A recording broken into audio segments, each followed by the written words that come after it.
Hello, fringers. The following podcast may not be suitable for all ages. Listener discretion is advised. Look alive, fringers. It's 2099 and we are live and loud in the underground. From the streets to the scar. Keep your chip hidden, your gun loaded, and never trade your soul for souls. Turn it up and let them know. Big Brother is watching. Time to put on a show.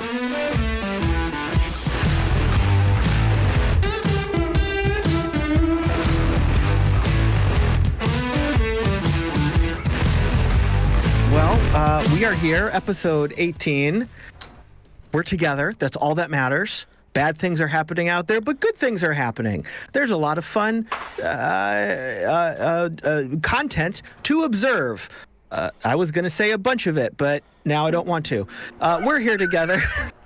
That's all that matters. I edited my thing because, glitches. And I just, we glitched it out. It's okay. Pretend that I said it. We'll just do it in post. We are together. We are here to have fun and hang out. So please remember there is no top shelf as we sit back and say hello to our crew who knows to beware the blue wire. First up, hey, this doesn't taste like cappuccino. It's Mallo playing Galen. There better be soy in that. None of this 2% stuff. It better be soy milk. Almond. Oat almond buffalo. What, buffalo makes milk? Everything makes milk, doesn't it? Buffalo milk. I've never milked a buffalo, so I don't know. Our Midwest friends, can you milk a buffalo? Yeah, yet. There's a bit. Now we are adding that to the to-do list. Hello, Google says you can drink buffalo milk, and it is has high nutritional value and can create butter, yogurt, cheese, and ice cream. Well, there we go. Apparently, not raw. I wish I had the more you know thing can go over that. This gets weird. I'm not reading the rest of this. It gets weird. I think it's already crossed that line. Listen, there's river water buffaloes and swamp water buffaloes, which means there's the connotation that you can have swamp milk. That's weird. Yep. Let's move on. Next up, the good news is you'll be completely unparalyzed in about 2 minutes. It's Wild playing Bee. Oh, there's a 2-minute timer? I should probably make sure that doesn't expire. Hi, guys. The bad news is that only leaves 5 seconds to defuse the bombs. It's Pete playing Dog.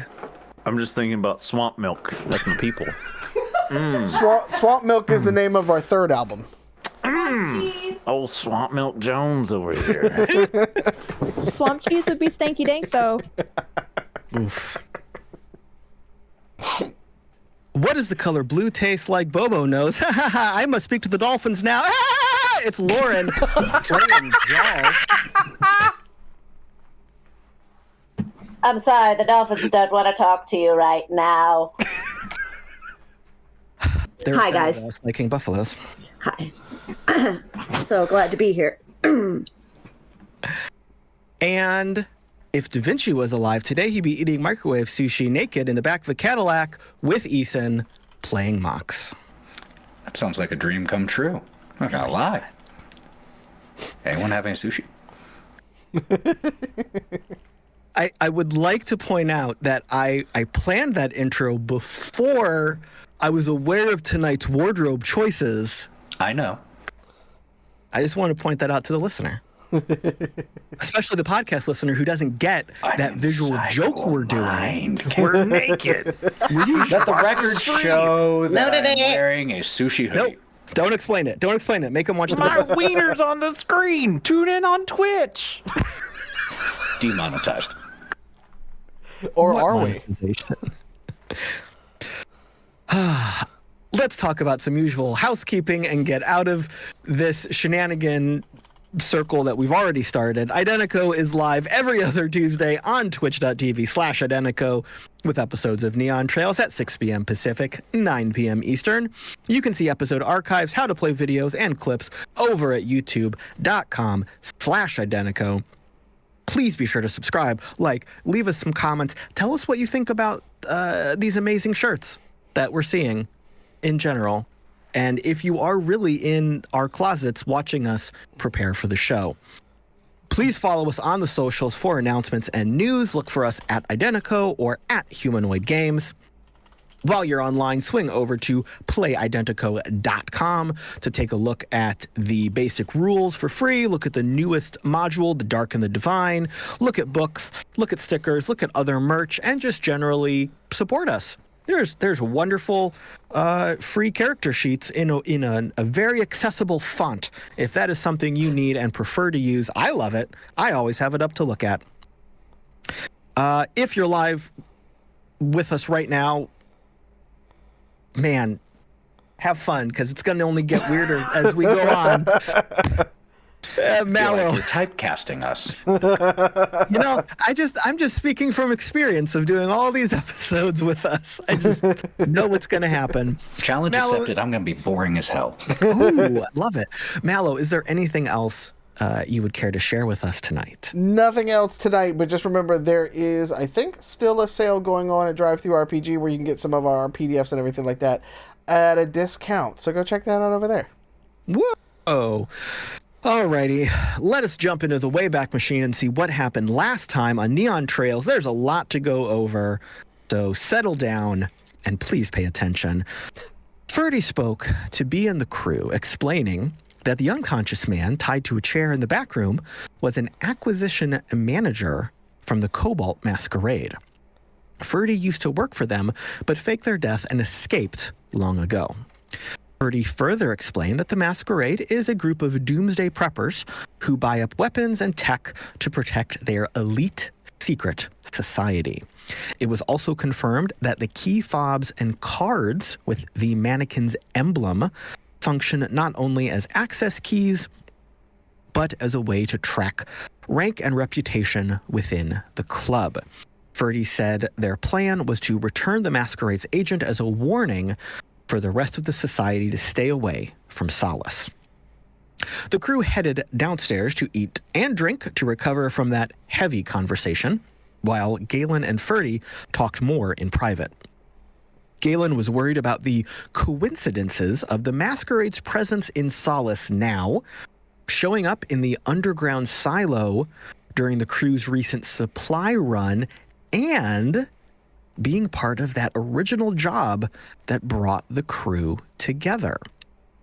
Ferdy said that the Masquerade has agents everywhere looking for new assets. They also said that they're going to call in one last favor to hopefully keep Solace safe. Galen said he also has a few favors left, showing Ferdy an ace card. Ferdy asked Galen to keep an eye on B while they were out of Solace. Down in the bar, the crew got settled when the Paper Boi called to check in on Drall.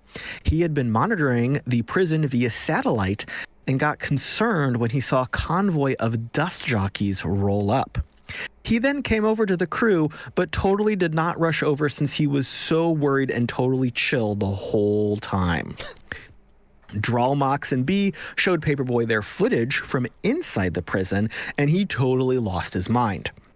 Galen came down to join the post-job celebration, and the crew, specifically Drall, invited Paper Boi to spend time with them whenever he wanted. The next morning, Mercury called Galen. The dust jockey crew emptied the prison of salvage so that no one else in the area could salvage any dangerous tech. The DJs also took the zombies back to their main facility to hopefully provide some help. He also showed Galen a video of his team exploring caves beneath the prison complex.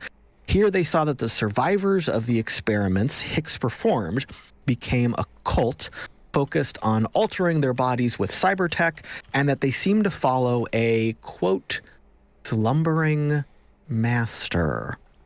They had left the caves via another tunnel, but the DJs wisely did not follow. Mercury offered Galen an upgrade on the Winnebago and asked that he call with any other needs. Dog and Mox had a touching conversation at home, with Mox being worried that Ferdy's actions could bring danger to Solace and get Dog hurt. Dog comforted Mox by including him in rebuilding whatever strange aircraft or spacecraft he had seen as their escape contingency plan.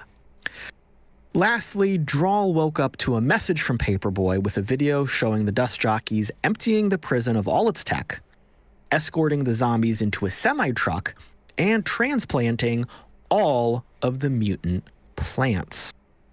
The episode ended just as Paper Boi was typing a reply to Drall. So, Drall, you are sitting there with your glow. You see the little 3 dots of typing. It stops for a second, starts again, stops for a second, starts again. What pops up is, by the way, I hope I'm not bothering you or interrupting you so early.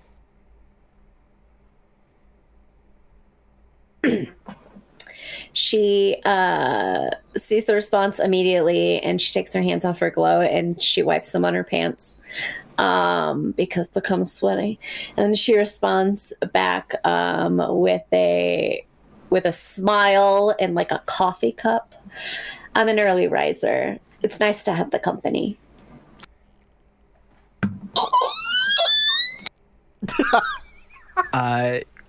He responds with a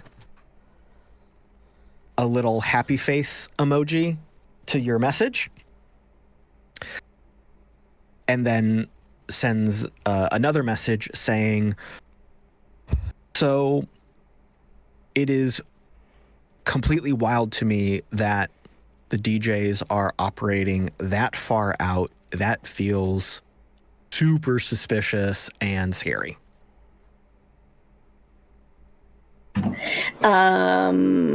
She hearts the message and then says, yeah, or they're taking advantage of a situation that was dropped into their lap. Ooh, that's yeah, probably. And this is, of course, his reply to Drall. So I've got a couple things to wrap up this morning, but do you want to get breakfast?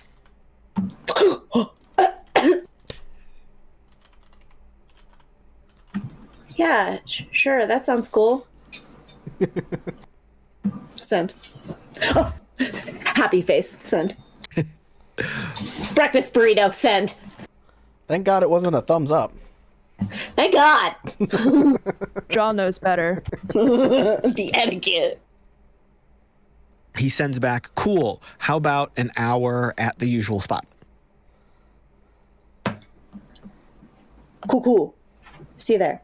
Little bye. Running leg man. After bye. So what does Drall do now? She paces in front of her dirty mirror, and she, hello, yeah, I'd like to order. Do I buy it? Do I let him buy it? Do I buy it separately? Maybe it's not a date. No, I don't think it's a date. She's just overthinking a lot of things for most of the morning. She doesn't even take her like excited walk where she checks in with everybody.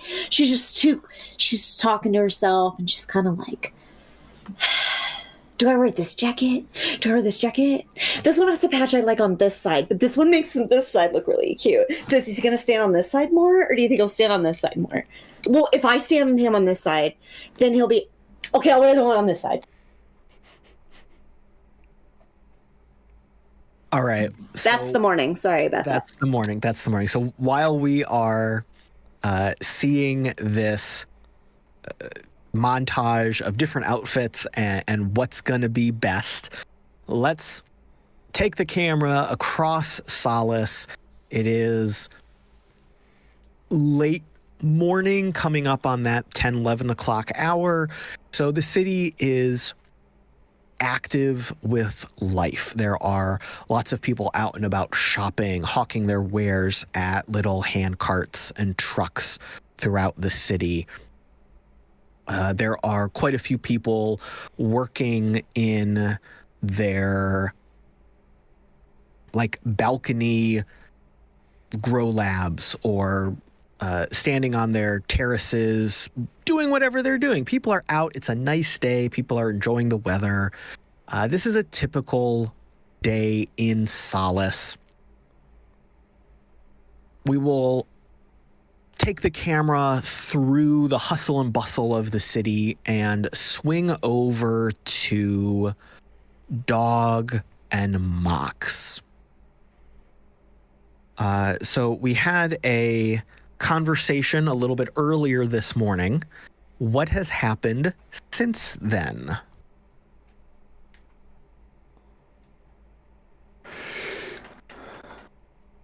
Is it morning? Or is it after the morning? I gotta know who's up first. It is after the conversation that occurred. Right. Because that was when Mox had spent most of the night awake worrying, and then Dog woke up, and we had that little convo where it was concluded that might take a look at whatever your secret project is. Right. So in the interim, between saying that and actually happening, Mox, having been up all night, has fallen asleep on the couch, cigarette in hand, still lit, with Argos just every few seconds nudging an ashtray another centimeter to make sure it's still catching what's falling. Such a good boy. Fantastic.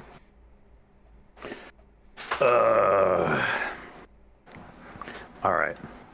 So, yeah, what does Dog do? Where do we find him? I'm going to kind of sort of my toe just a little nip it a little bit at Mox's leg. Come on. You do that, and as you tap him, he just immediately spasms, hand going to the pistol. What the fuck do you want?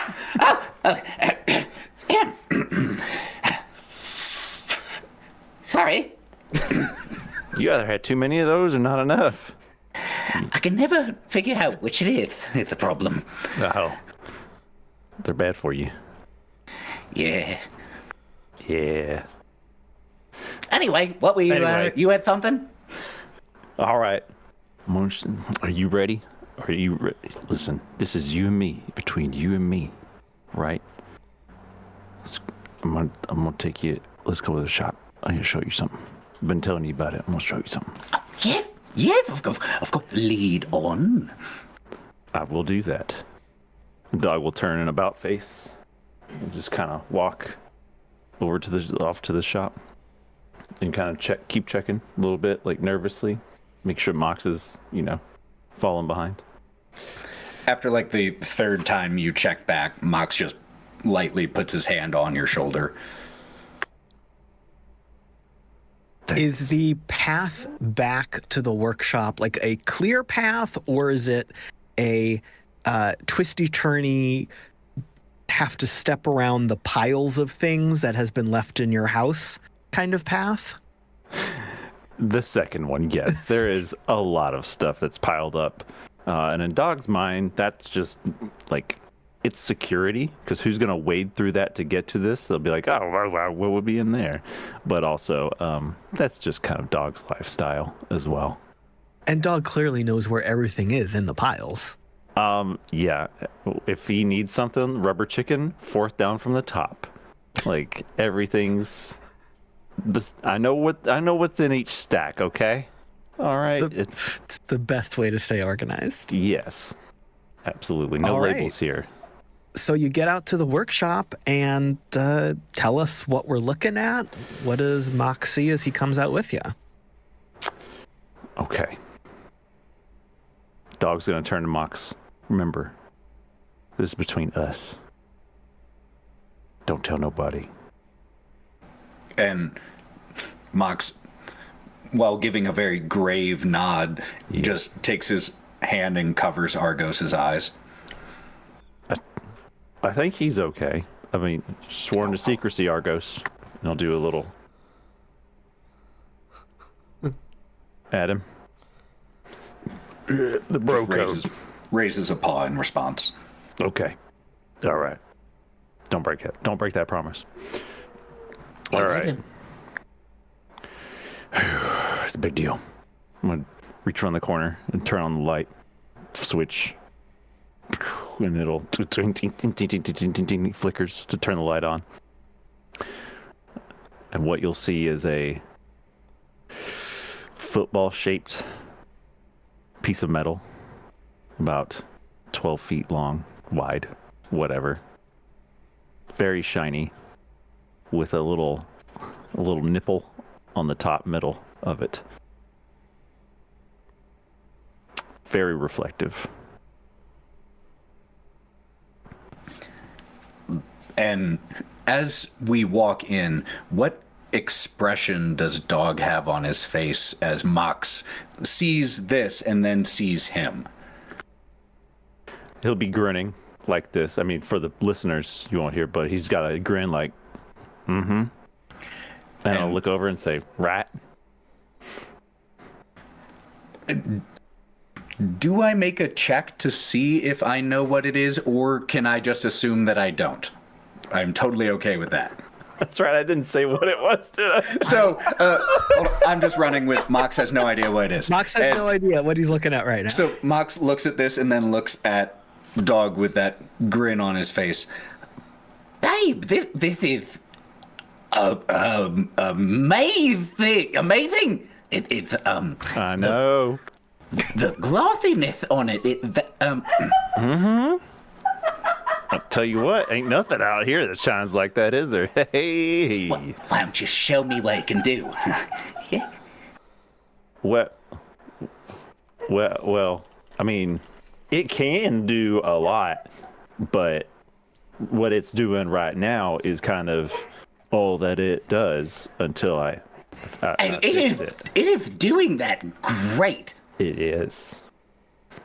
So, once you fix it, though, what will it be?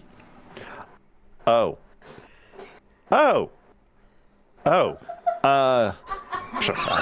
really want to enjoy this for you, but I feel like I'm lacking crucial information to be able to fully appreciate it. I'm sorry. I thought your big science brain. I thought everybody. Do you want sciences knew what this was. want to? We could walk back outside the door, and you could tell me what it is, and we could do this over. Yeah. Okay. Yes. All right, cool. Maybe it'll be less intimidating for you. All right. I'll flip the light off. All right. Let's go. Come on, Argos. During that exchange, I think Argos was sitting between both of you, and he was just looking between both of you with that very puzzled, head tilted over dog look, just trying to gauge what he should be doing in this moment as well. Come here. Trots after you. All right. So, fill me in, and then let's do it again. Okay. Right. So, have you ever seen any weird lights in the sky and wondered, hey, what's that maybe? Maybe specifically like a green light? All the time, yeah, absolutely. Have you ever wondered what those are? Of course, yes. Do you know what they are? Sometimes. Sometimes like drones or... I assume that's not... No, what are they? Okay. Well, all right. I was gonna lead a horse to water here and let you, if you knew. Okay, so... Hold on. Is it aliens? Is it? And Mox just has this very, very well-meaning smile on his face. Yeah, is it aliens? Dog has the biggest grin of his life. Yeah, it's aliens. Yeah, it is, bud. Okay, now go ahead and do the entrance again. Okay. Close your eyes. Okay. I'm gonna lead you by the hand. Of course, more dramatic, yeah. Okay. Lights aren't on yet. Okay, open your eyes. Okay. I'm gonna flip the light switch on, and then... Is this an alien ship? Yeah, bud. That is incredible! You're darn tootin' it is. How long have you been working on this? A long time. I can tell, and you know what? And Mox goes up and dropping the act a little bit and falling back into scientist. Yeah, this is good work. Very good work. It's pretty good, right? Out of character, I'll describe it. It is the football shape with the nipple on top. There's no seams. It's just a continuous piece of metal. Now, there's a hole in it, but yes. So we've got this highly reflective, large, no-seamed football-shaped thing. Is it up on a mount? Is it hanging from cables? Is it hovering? So Dog has it. Should I do this? I'll just explain. The dog has it kind of sitting on a stool here. It looks like kind of how you would chalk a truck if it was this. But if you look closely, it is like 2 inches off of the thing. So it is hovering, but Dog has, for safety, put it up something under it to make sure that it does not fall. A stool? You put a stool under it for safety? A bar stool. You use what you got, man. He clearly took that stool from the barfly. Just carried it home one night over his shoulder. It's probably etched with the logo in it. It's cool, man. A bar stool will stop a spaceship. It's fine. Yeah, it's okay. And Dog's so excited, he'll be like, yeah, so this is how it gets better. And he's going to grab a hammer and just chuck it. Jesus! At the spaceship. It looks like it's made out of mylar, but the hammer bounces off of it, leaves a dent, and then you see the metal go and just pop back out. Where does the hammer go? You want me to roll it? I do want you to roll Okay. it. What am I rolling? Thank you. I would like you to roll plus your agility modifier, which I know is a negative number. It's the worst. That and charisma. Two of the things I use the most. Oh. That would be an 8. All right. So, Mox, in the second that you're like, oh, what is he doing? A hammer has resounded back towards you. Could you please also make an agility check to dodge out of the way? Not 20. Hey. You catch it. You catch the hammer. It is entirely accidental and not through any manner of skill. Just as it bounces back. Shit, fuck, shit! Ah. And there's a hammer in your hand. Let me take a second so that I can appreciate how amazing what just occurred is. Don't. God, you're pretty. This is incredible, though. Did you find this or build it from scratch? I found it and I'm fixing it, but you being who you are, fantastic, and my very good friend. As you say that, Mox relaxes the aggressive grip he had with the hammer still towards you as you... Thank you. You're safe. That's a great catch, actually, and that's whatever deity there is. Maybe it's the aliens are saying, hey, this guy should help you, because damn. Is that really the direction you're going to try to butter me up? The whole God speaking through you thing? Maybe. I don't know. Aliens. I'm a little on the fence. Let's go with the aliens. So, Yep. I assume I have never seen anything like this. Absolutely not. I think you've probably seen a similar surface before with various nanotech or other unique, very expensive, probably military grade things you've observed. Your mind does actually go back very early to your adventures here when you were putting on a little show for the dust jockeys. And there were there was that very large rover that seem to have the metallic, flowy nanotech skin, there's definitely a similarity, visually at least. This is absolutely incredible. How did you even know where to begin on this? Well, so we hadn't really talked about it a whole lot, but I used to, work on some projects as an engineer back in Angel City before I moved out here.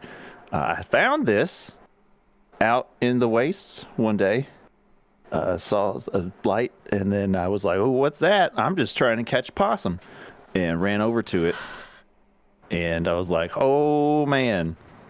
And found this and brought it back and thought, "Ooh, I could fix that up. That should be nice."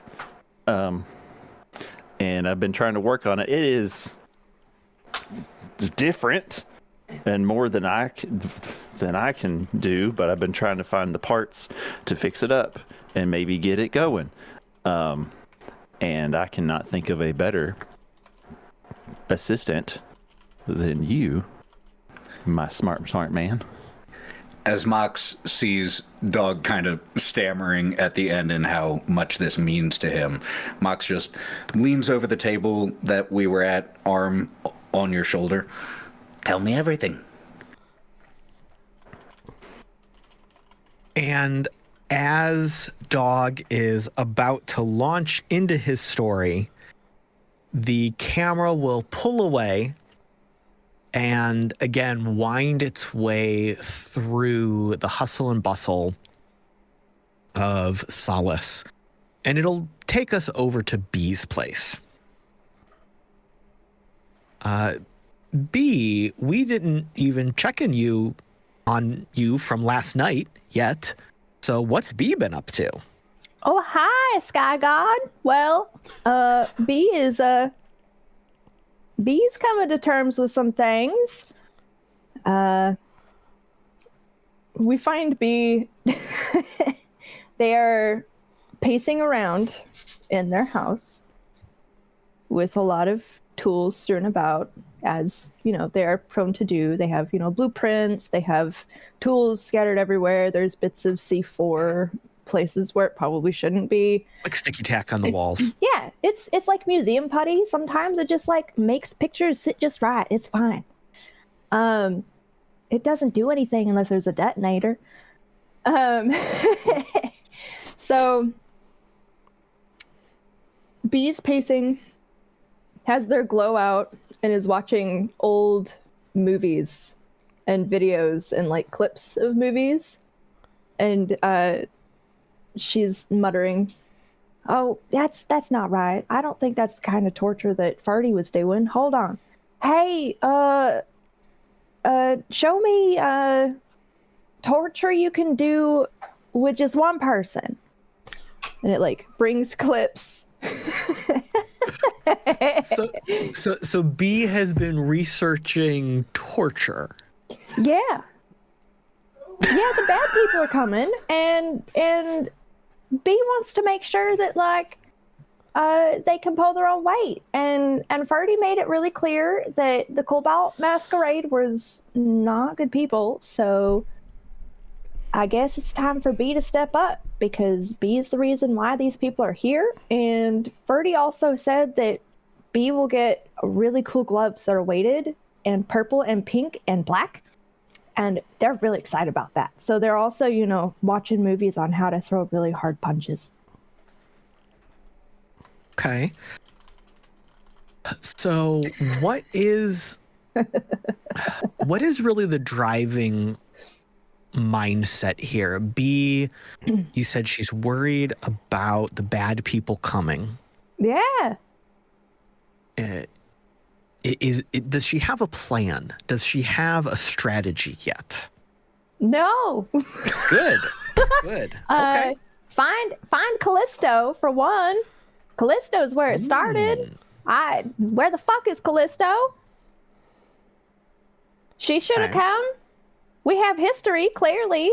Why didn't she have the courtesy to come and try to bring all this bad news to my front door after already bringing it to our front door?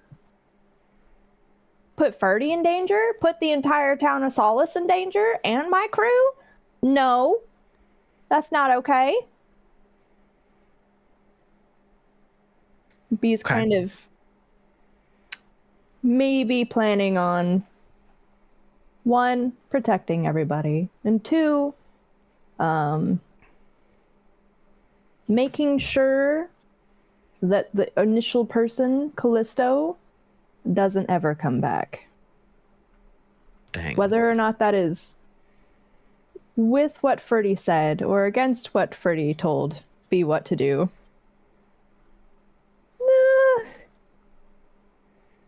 All right. We're not so sure. So, was this a typical B all-nighter, or did we get to this point with a burst of hyper focus and a flurry of energy earlier this morning? Well, B had to sleep off some of the alcohol from last night to make things a little bit more clear. Sure. And so B woke up. You know when your blood sugar crashes in the middle of the night after a night of drinking? Yeah. So B woke up shaky and sweaty and anxious and decided to try to do something about it. And this is the best that they can do right now. And B is not sure who's awake, and is also kind of a little too nervous to like reach out to anybody because, well, there's the shame and the guilt of like being the youngest person and making the biggest clusterfuck, Yeah, so to speak. And yeah, it's, B's really disheveled and just worried. Does B decide to stay in the house for the morning, trying to focus on this and center herself, or does she eventually decide to head out to try to get some breakfast and find a sense of normality? Well, B tried to go and talk to Drall, but Drall wasn't home for some reason. And so B kind of gave up. And they... Yes, I know, the one time. So B gave up. I don't want to bother anybody. I guess I'm going to go and do all this research myself. I mean, I could go talk to Galen, but I think Galen's taking some time and enjoying some rest without everybody. And I know Dog and Mox have to be doing something rowdy over there, so I just don't want to bug them at all. All right. Ferdy's sleeping, so it's kind of all on my own shoulders. All right. So maybe the camera will pan slowly away as B looks back to the video screen, pulling up different old world videos, maybe from the news, maybe from movies, maybe from television shows. I feel like there's probably multiple screens with one of them maybe has like a search engine with some diagrams. Maybe another one has some of these videos or multiple video screens like layered over each other as she's looking at things. And maybe the camera takes us out of there over towards the edge of Solace to look at the Winnebago and what Galen is doing. Galen had that message from Mercury and that phone call, which he took inside the Winnebago. What has happened since then? You find Galen where he's laying down in the cockpit, in that classic mechanics kind of pose, like half under the dashboard, half his legs hanging out and stuff. Working on, some of the computer, parts and programs and things like that in there. He is, working through some of the systems and stuff like that, and he's got a little bit of an AI sort of helping him as part of that. So, just every once in a while, you'll just hear him mutter out, turn it on again, try again, doing some of that stuff. And then after a little bit, he'll kind of kick in, and you start to see like the light panel and things like that open up. And so he kind of pulls himself, away from that, and then leans back up and kind of looks at everything, and then kind of just looks at the readouts on the screen and stuff like that. And he will kind of look back towards it and kind of make sure everything's closed up in the Winnebago and stuff like that. And he'll just kind of look around and be like, "Show me Angel City," and it'll kind of bring up a readout of Angel City and things like that with it. And you see just, a red light that just kind of blinks in part of the fringe of the city, and it doesn't really move. And he just kind of looks a little concerned that it's not moving. And he kind of goes back to it and just goes, close view. And he'll, kind of he'll go sit on the couch for a little bit, kind of like, wipe his hands off and everything like that, kind of get some of the dust and crud off of it and things like that. Pick up a beer, even though it's early in the morning, take a few drinks of it and stuff like that, and just kind of set it back down and just kind of look out where Bill would usually be, because Bill's out on a run and stuff like that out the window, and just kind of like sigh a little bit to himself. And then he's just kind of kick back for a little bit, and then he's got just a little plinky sort of guitar that he's going to sit there and just kind of like just noodle on a little bit, as he's just kind of like, middle stare out the window, just kind of like, that was like what he saw and things like that on the displays and things was not what he was expecting. So. All right. So after a few minutes of sitting there, wrestling with these thoughts, contemplating, worrying a little bit, trying to think his way through, trying to be smart and tactical, but then not overthinking and making yourself worried. You hear a little tink, tink, tink, like something's tapping on one of the Winnebago windows. So he'll put the guitar down and everything, and he'll kind of open up the door and kind of like lean around the outside of it and stuff like that to see if he can figure out who's tapping on the side of his house. So you see a small little four-bladed copter drone. Boop, okay. boop, like just bumping and knocking as it bumps into the window with its body. And there is a little box underneath mounted to the chassis. Can he reach it from where he's at? Or Yeah, get down absolutely. and reach it? Okay. Yeah, when you move towards it, the drone kind of turns a little bit and responds to you, mm-hmm. and spins over your way, making that little box accessible. Okay. And you see that there's a little door that you could pop open on the bottom. Okay. Yeah, so he's gonna pull that down, everything like that. Does the drone just keep going, or does it turn around and kind of leave after he does that? Is this cash on delivery kind of thing? Like, once you take the little box, it will fly away. Okay, good. He doesn't have any ones on him, so he's thankful. And inside the box, well, I'm sorry, I'm assuming, do you go to open it? Do you check it out first? Yeah. Okay. So Galen's a little impatient, so he's probably ripping it open before the thing is turned all the way around and left. So you open it up, and there's actually a note scribbled on a scrap of paper. Interesting. Okay. And it just says, headed out. Hopefully we'll be back soon. Ferdy. Gotcha. Okay. He's going to take a lighter and put it down, put that into the grill on the outside of it, and just kind of light it on fire and let it burn up. And as the evidence of that note dissipates into the air, I think we can take the camera and follow that smoke trail back through Solace. Drall, it is just about breakfast time. We go.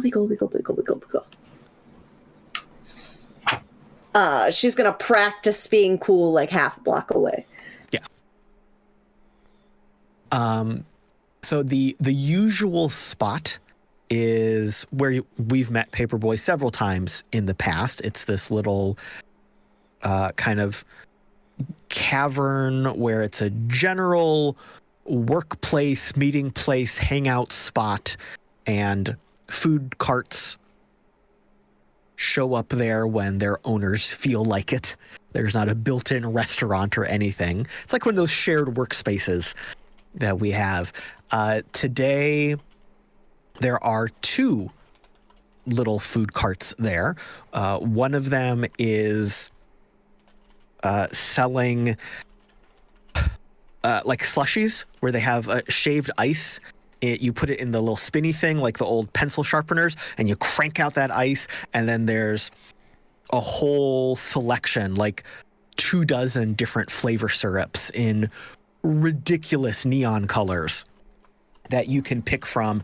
And there's a little spout that you put the cup into, and it pumps CO2 into it to make like a really cool slushy soda beverage. So there's one of these carts there. And then the other one is selling a variety of steamed buns.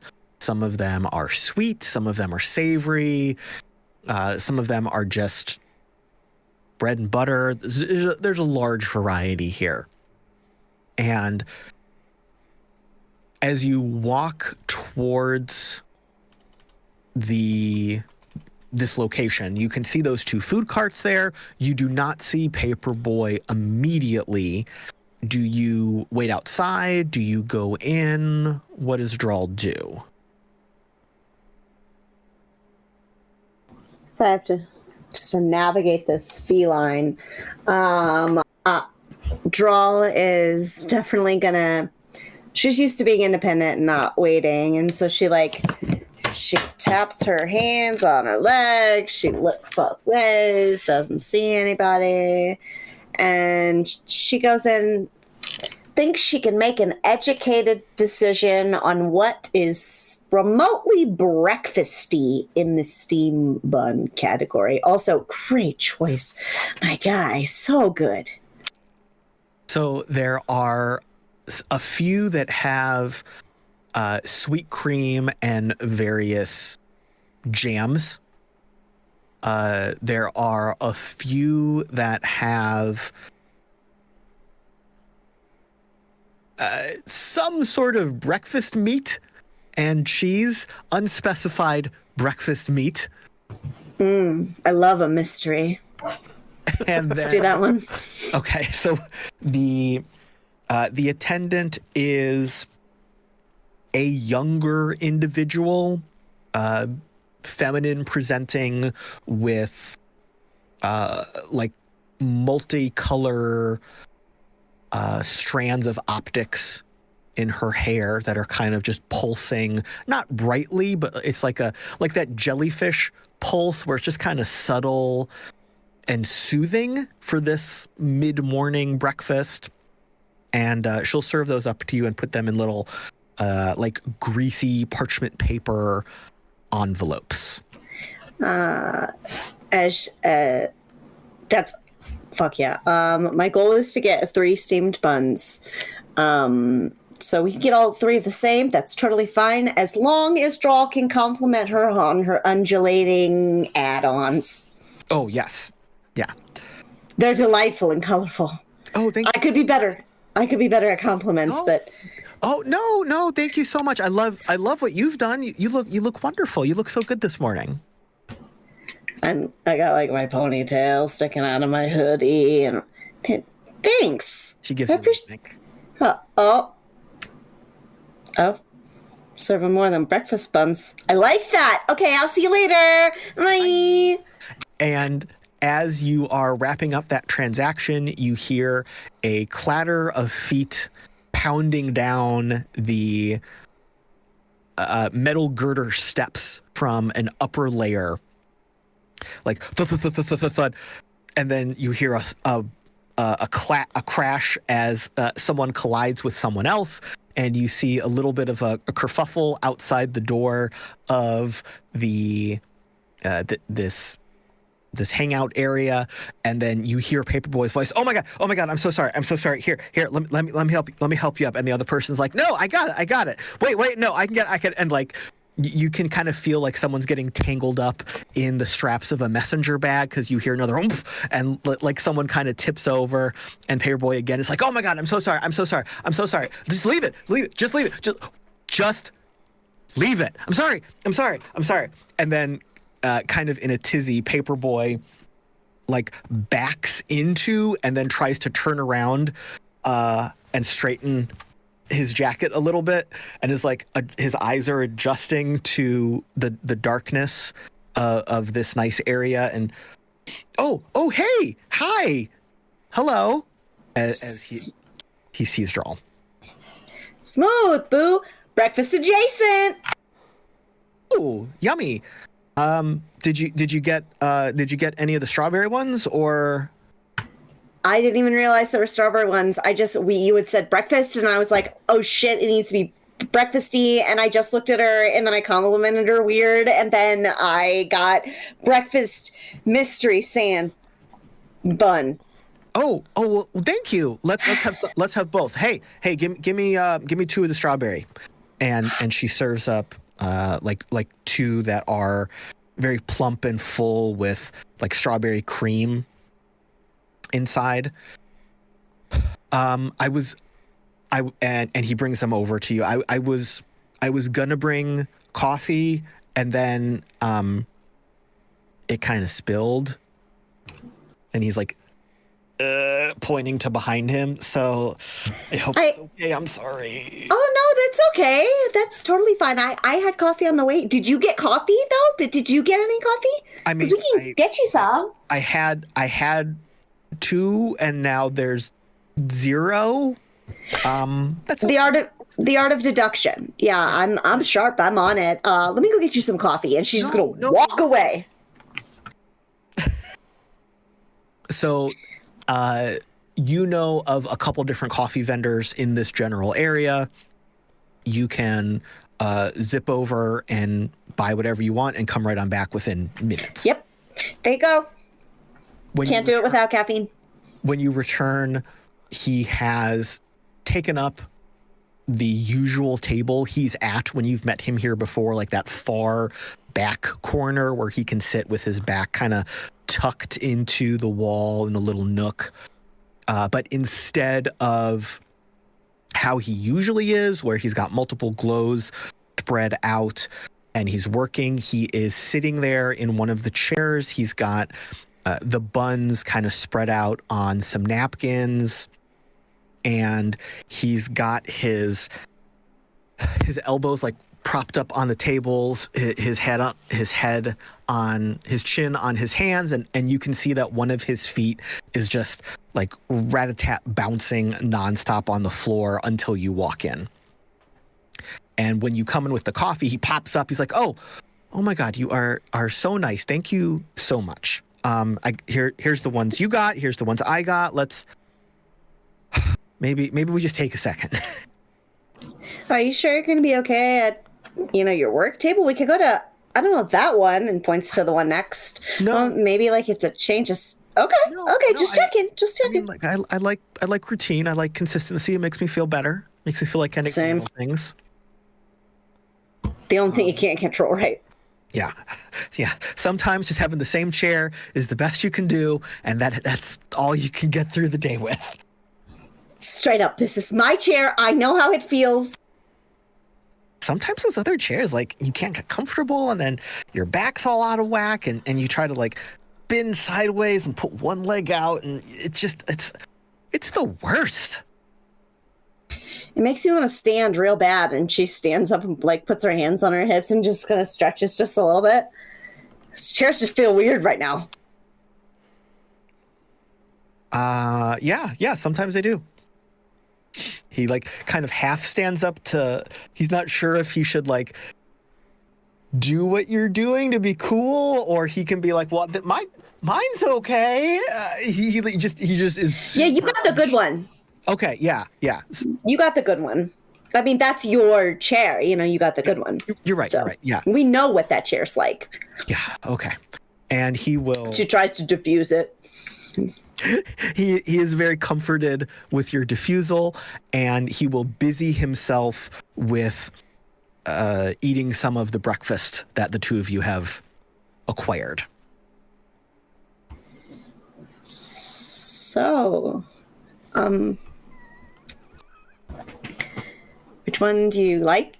Which one do you like more? The enemy you know, and then points to the strawberries and cream, or the mystery on the horizon, and points to the breakfast one.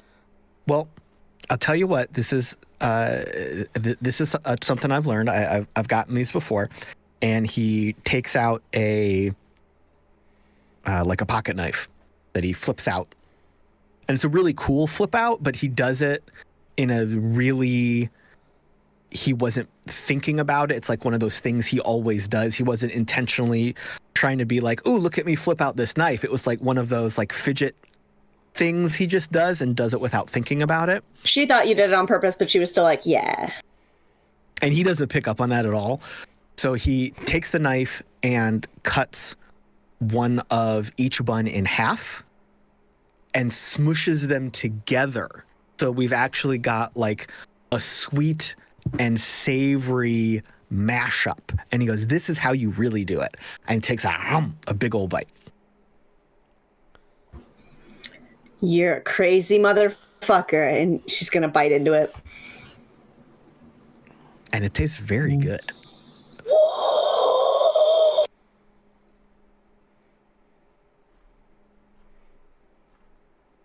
Don't publish that anywhere. No, trade secret. Trade secret. No one should be as happy as we are right now. This is very good. And he drinks his coffee a little bit and has another bite. So what's next? Well, I don't know. Me neither. I'm trying to wrap my head around that stuff you showed me last night. I am Sorry about trying. No, it's like sometimes bad intel is good intel, you know? And I don't mean bad intel like someone gave me bad intel, it was bad information. I don't want you to think that, because what you got was really, really good. It was super detailed, great information. I was able to extrapolate a bunch from it. But like, it's a bad situation intel. That's what I really meant there. Yeah, it's sad. Yeah, it's sad in there. Yeah. But then, and I was up super late, I'll tell you. I went back and looked through the videos on what the DJs had done, and they just took everything. They knew where it all was. They emptied the place out, and I'm trying to figure out what they're doing with it all, why they were out there. I mean, you said they knew exactly where to go to take advantage of the situation, like, and I followed them back. They just went right back to their home territory. They didn't stop anywhere. They didn't drop it anywhere. They took it right back home, and then my feed cut out. I mean, they obviously own the airwaves there. I couldn't see where they went within their territory. The second those trucks crossed their territory line, blip, you know, it just shut off. I couldn't see anything. So they had to take it somewhere, but it's so weird to me to see them have like such a directed effort, you know. Mostly they're like, oh, we're just gonna do our thing in our territory, make sure no one fucks with us, and And this was like a real clear, we're on a mission, you know? Yeah, I think. So I know a little bit about that, but the main thing I know is that who they've got in charge over there is an extremely driven individual and loves to take advantage of, let's say, opportunities placed in his path. It's terrifying and intoxicating. Like, don't want to piss him off. Because he can obviously formulate a group to come out and do what he needs them to do. Does that help at all? No? I didn't think so. I don't mean that in a bad way. Would it? Yeah. It's not bad. It's just, I don't know if it's, I think that's all just known information. Like, Yeah, it is. Yeah. I mean, I was just basically trying to avoid telling you that we sold him information and then he went and picked stuff up. So I just didn't want to tell you that. oh. Awkward. See, that's not what I wanted. I get really flustered around you. That was also really awkward. And he takes a very long drink of his coffee to kind of hide his face a little bit. Awesome tip on the buns. Thanks so much. Yeah. So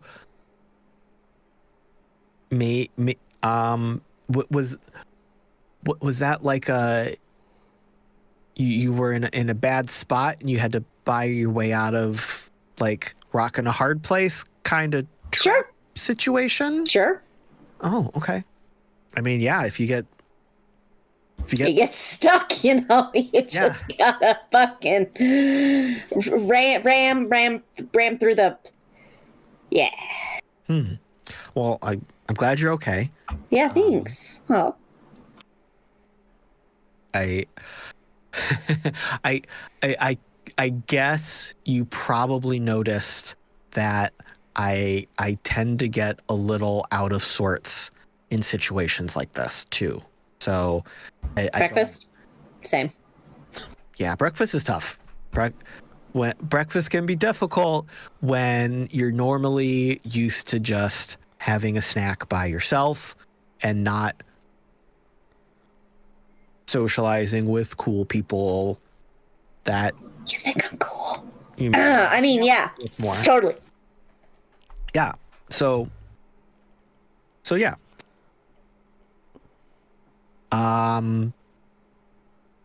So I don't know, like, do we have any sort of responsibility to try to follow up on what the DJs are doing? Do we just need to wait and see? Like, I'm not a mover and a shaker, you know. I don't do the work. I track the information. I look for interesting things. I sell that information. But also, if there's like a looming threat, maybe I should say something about it. Like, Oh, no. Yeah, it's totally fine. Like when it becomes okay, and she's gonna lean forward, and without thinking, she's just gonna gently lay her hand on Paper Boi's wrist when she leans forward. Listen. It's gonna be. Oh wait, he does what? he like jerks back a little bit, but doesn't like. It was like a static shock reaction and not a pull away reaction. Okay. Trust me, if anything, like I hooked you up with that well, I mean, I guess I traumatized you with that information, but I hooked you up with the information I thought you could need. When you need to know of anything that's going on, positive or negative, I promise I'll tell you. You don't need to worry. And he takes a big breath. Okay.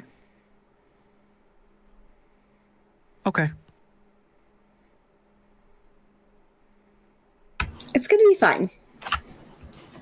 and he has, while he did have an initial reaction to you putting your hand on his, he has very carefully not moved his hand, even though like he still got that twitchy leg.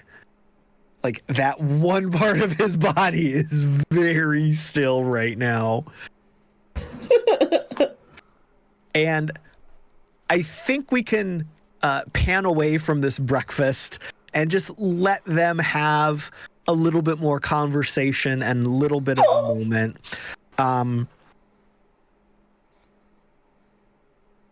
Galen, after you got this message from Ferdy, which was obviously sent to you in a very secure way, which you recognized, what did you do? Galen will, after he burned the message and things like that with it, he's going to gather up some of his things and lock up the Bago and, put on his hat, everything like that, get the boots on, get everything going. He's only bringing the pistol with him and stuff like that, just self-defense, just in case. And he's going to just start kind of making his way through the town, kind of meandering through the morning and stuff like that. Might try to pick up some coffee and things like that on the way. And he's going to head over towards Bee's place. As Ferdy asked, he's going to keep an eye on her and stuff like that. And best thing to do since it's a new day is go establish, what's going on and where she might be and all that kind of stuff. Yeah, so it is like 10:30, 11 by the time this is happening. You wind your way through Solace.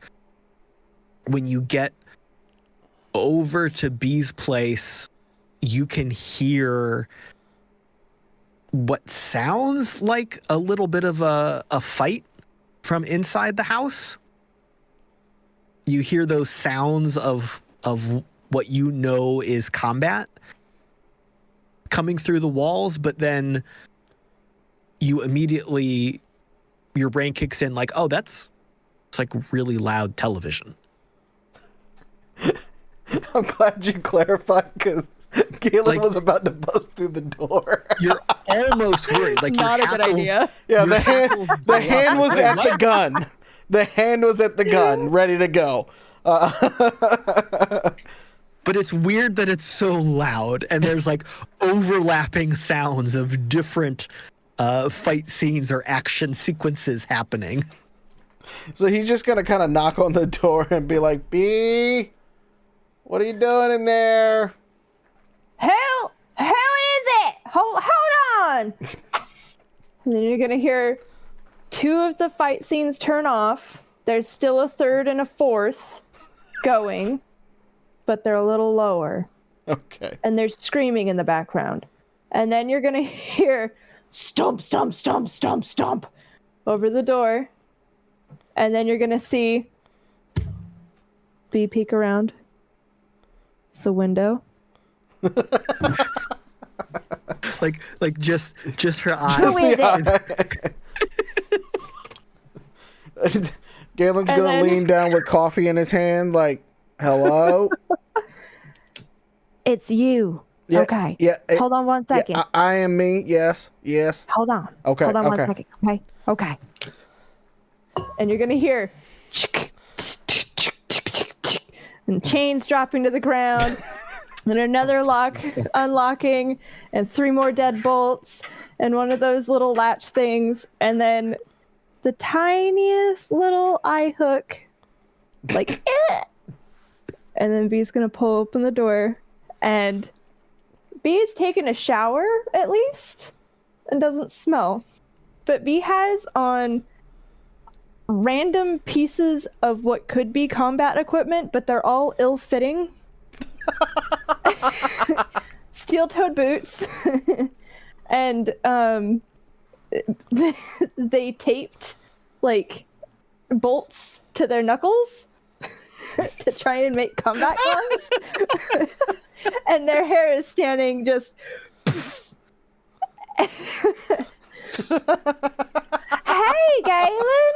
I just let me me put this away. I couldn't find my other weapons right now, and how are you doing? What's up? You don't ever come here. Pardon the mess. I'm an inventor and I scavenge a lot, so I do have quite a bit of things going on in here. Do you want to come in? It doesn't smell bad, at least. It just looks bad.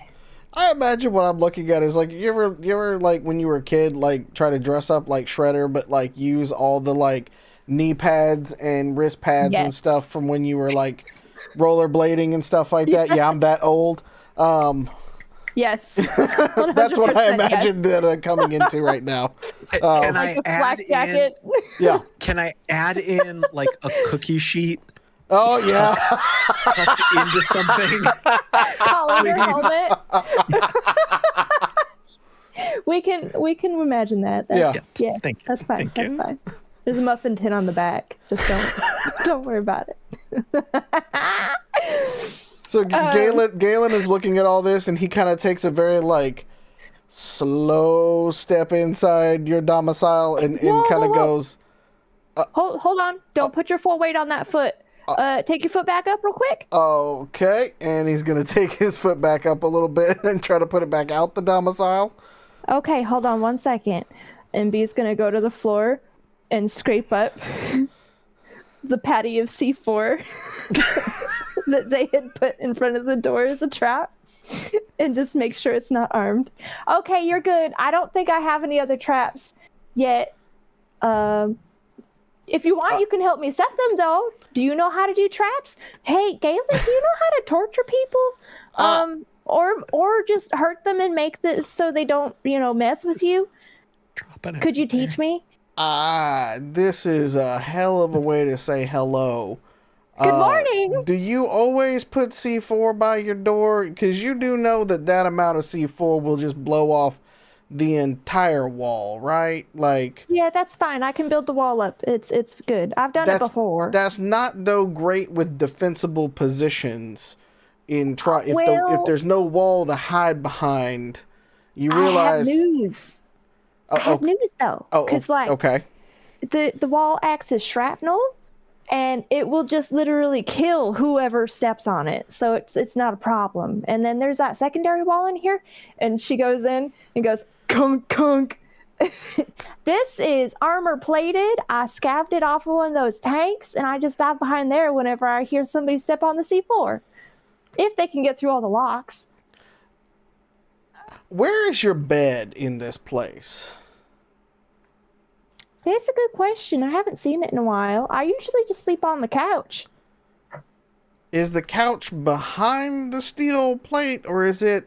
And he kind of like looks over to the left, and it's probably just out in the open like everything else? It's in the kitchen. Is that weird? Honey, you're talking to somebody who drives a Winnebago. See, I knew you wouldn't think it was weird. Do you want to have a tour? We can go through the entire house. I don't have as much more stuff C4 as Dog. is in the house at this point? Just don't touch the walls. You'll be fine. Right. Would you like some coffee? You know what? Yeah, you know what? Let's just go with it. Let's see where this goes. You're walking into the domicile of a person who was raised by the community of Solace, who was given this house and the shop that is attached to it at like 16 because they just wanted B out of their hair. Mm-hmm. So they told B to go out into the desert and find stuff, and B was real good at that. B even found Dog. So, yeah, it kind of looks like a 16-year-old decorated with junk, but it's real cool, and it's very functional, and everything has a purpose. Right. Okay. That's good. Why were you literally watching 4 kung fu movies at the same time though? Like, well, one was kung fu, one was Krav Maga, one was of an old school mobster movie where they were like talking about making people sleep with fishes. I don't know what that means, but I think that's a little weird, kind of like bestiality or whatever. But yeah, it's all them. That's the mobs, I guess. That's probably why they just went extinct. And then this other one is giant robots with miniguns. I've always wanted to build one. And don't worry about this one over here. It's just because they have really nice muscles and they fight real hard. Okay. I see a pattern here with all of this, but are you? And he kind of knocks on the sheet pan on the front of it and stuff like that. Are you training for something or just? Yeah. See, look, I know how to punch, and B tries to punch and knocks over a lamp, and goes, "Oh, that's fine. I'll just make another one, and I can kick now too." But I'm trying to learn to be a good fighter because, I got my bow and I am pretty okay with like a kind of martial arts. But clearly the people we're dealing with right now are going to be a lot harder to take down with just than like, Taekwondo. So. Right. Well, let's hope that we don't have to run into any of those people anytime soon. I mean, Ferdy seems to have everything under control right now, and also if you try to punch somebody using that form, you're actually gonna break your hand. Just to, Do you want to teach me then? You know what? Yeah. Okay. You got anything that could resemble a punching bag around here? Sand in a bag format or something like that? Yeah, I think so. And B's gonna lead you into one of the bedrooms. And there's this giant, it is literally just a giant sandbag that is sat in the corner with googly eyes and a frowny face. B's gonna say, "This is what I usually, practice out some of my arrows on. As you can see, the room's long and narrow, so I can use it as like a shooting range, but I can also use it as a punching bag. I don't think there are any arrowheads in there." Right. We're going to need some chain, and we're going to need to hook it up to the ceiling then. Oh, I have chain. Yeah, that'll be fine. Do you want like motorcycle or bicycle, or do you want like, the really heavy duty stuff that they used to, tow stuff with? Do you want the real big gauge? And like, B's picking up random chains. Do you want this one? We've got this one. We've got this one. We've got this one. I have this real dainty one right here. I just don't think it'll pick up Sandy over there. Let's just go with a medium-sized one. This is like the Forrest Gump of chains at this point. Yeah, let's just get just one that'll hang it. We don't have to break the ceiling or anything like that. Let's just, let's be practical here. We might need the bigger one for later. You never know, Are we going to practice chaining people up? Well, it's good for that thing where you take the ropes and you do like this kind of thing and stuff like that. We might want to work on some of that for you, You're too. saying I'm not strong enough to do this? Galen is 6'7", like way tall and very big. Oh, so Galen's tall, huh? Yeah. Yes.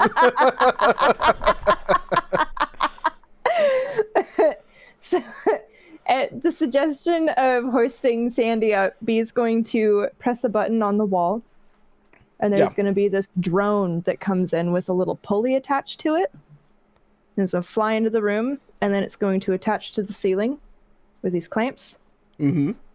And B's going to put the chain in, pulley up the bag, and then go, "All right, so like, I was thinking about putting C4 on these. Do you think that that's a good idea?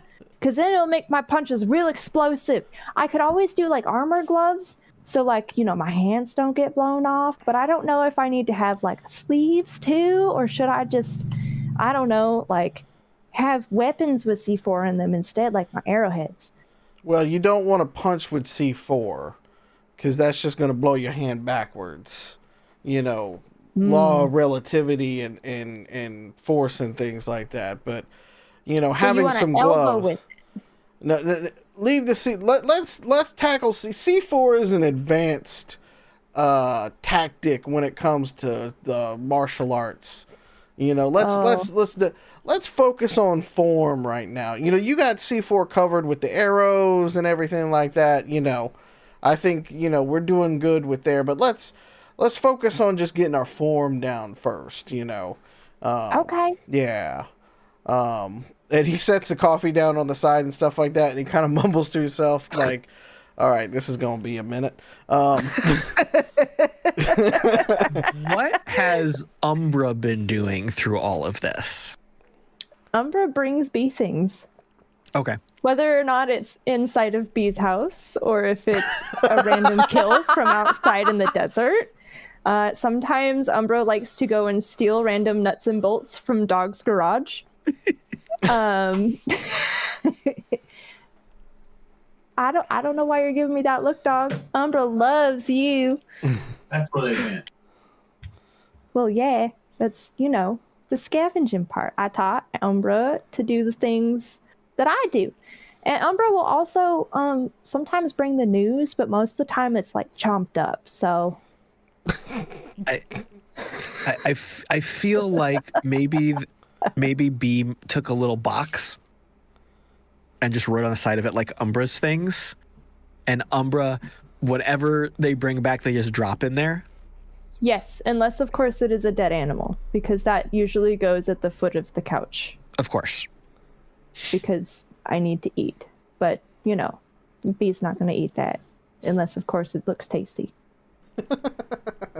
and maybe as this whole training situation is getting set up, maybe Umbra comes over and offers to hold the chain as Bee is getting it all slung through the pulley. Umbra is also going to be recording. If that's okay with you, Galen, Umbra's going to take a recording of this so that I can watch it back later for training tips. Okay, that's totally fine. Umbra, can you play? You can play music, right, Umbra?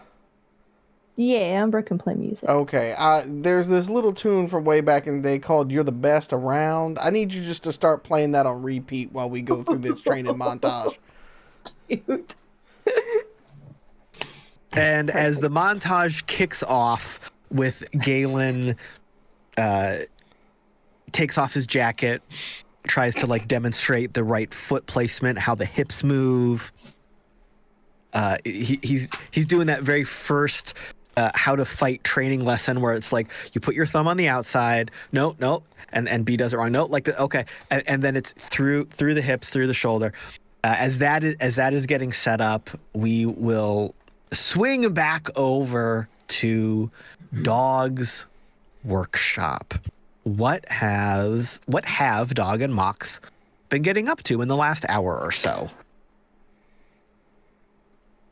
Well, I think we'll be going over this craft.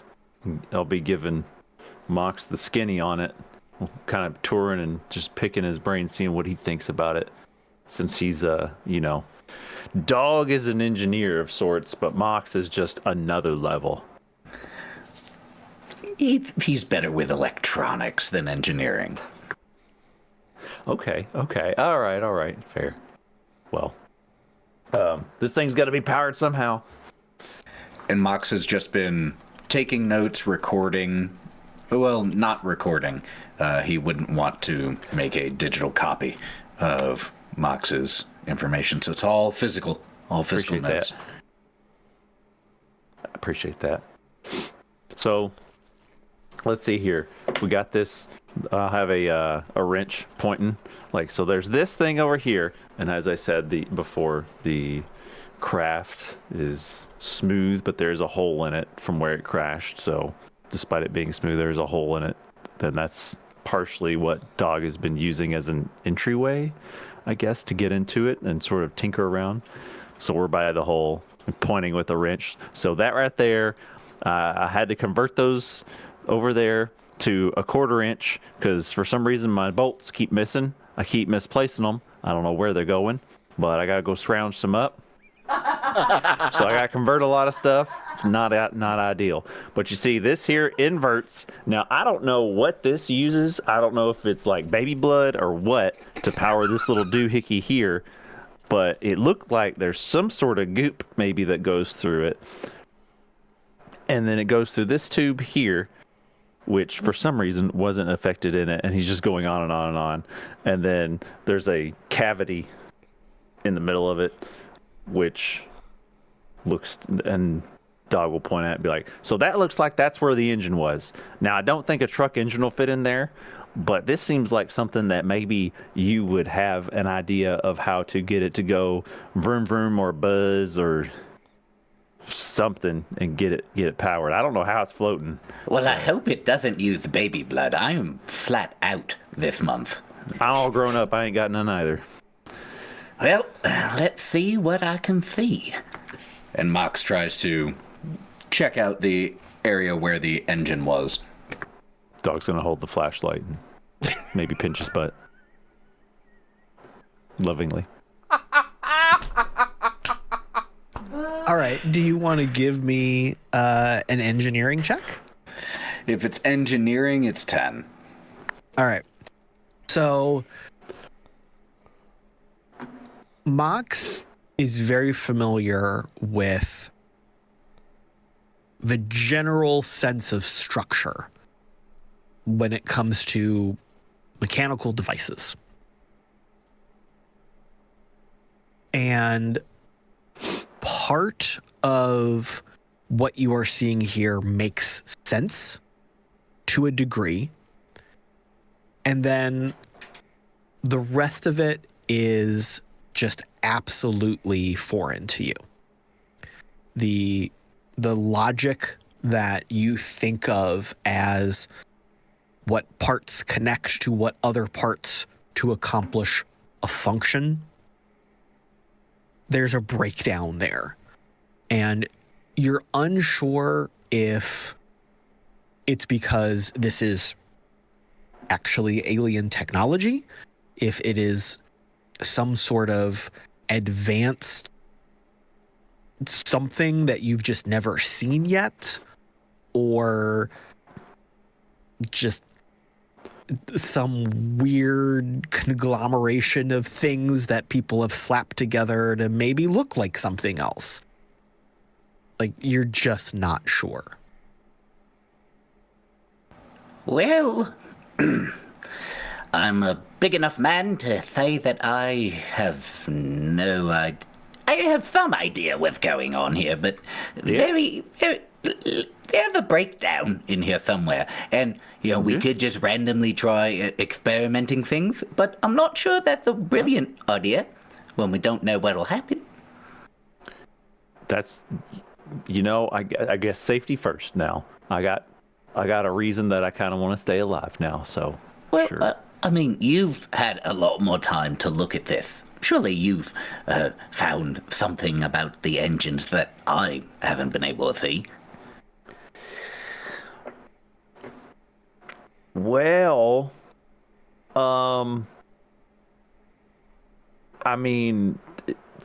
is there such a thing as a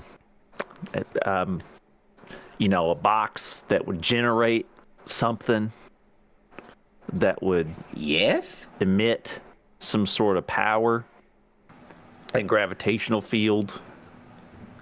Like a dark wave generator? Something? Maybe that's it. That sounds familiar. Yeah, that sounds familiar.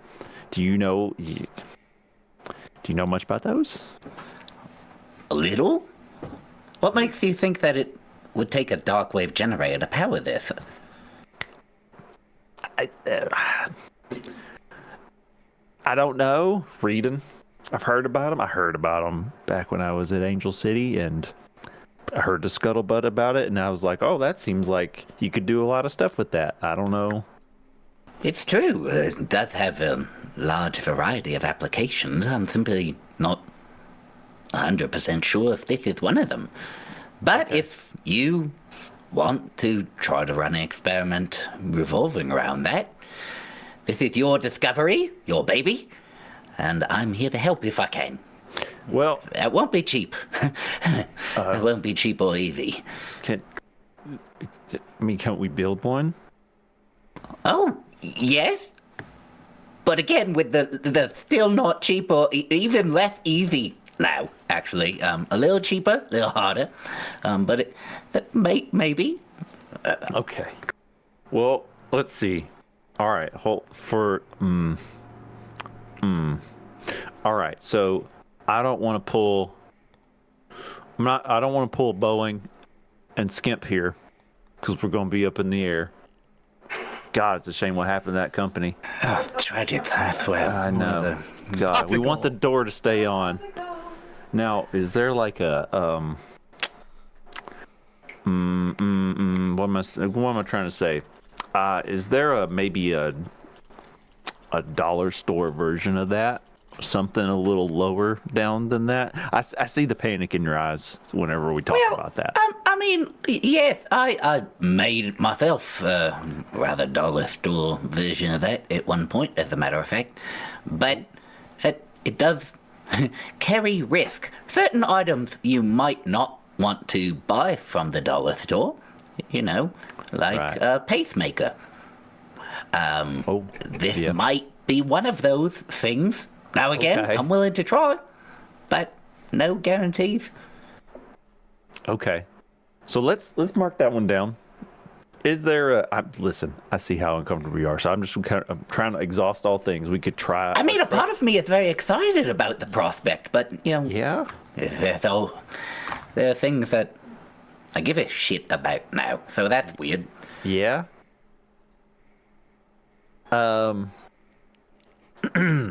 Dog's kind of soaking that in, taking it back a little bit. No, stay with me. Come on, you were on a roll. You were doing great. Yes. So, is there like a miniature version of that, or like a light wave generator, or maybe just a wave generator? I mean, there are definitely wave generators, like wave pools or things like that. They are so relaxing. If you at least they look. Anyway. Okay. What if we had a wave pool, wave generator, but it did that with gravity? Is that a thing? Is that a thing? Is that a thing? I mean, I'm an engineer, but like, I can do some research. Okay. Because I can make sure the thing's structurally sound, but when it comes to like power and electricity, I ain't really. Give me a few hours to see if I can find anything. What happened to that ashtray? Argos. Argos trots over and just balanced on top of his head. Just like picking up the ashtray. Strap in, buddy. We're in for it now. So, we know that this craft has some sort of power within it because it is currently partially operational.